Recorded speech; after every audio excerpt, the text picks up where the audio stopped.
Ay nga pala dyan, nag-ano nga pala ako dyan. Ayun nga, kumanta pa. Ayan, kumanta pa ako dyan. Ayun, dito lang kasi ako, papa ko pala yan. Hindi yung papa kasi dito lang kami sa bahay kasi namin. Ayan, ayan mga pagkaan nila.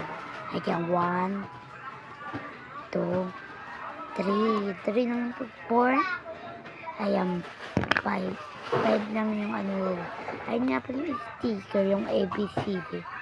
Mga ayun, pinakita ko sa inyo kung anong ginawa niya ng kapatid ko. Ang dami nga yung mga ano. Bak, dito pa sa bungka.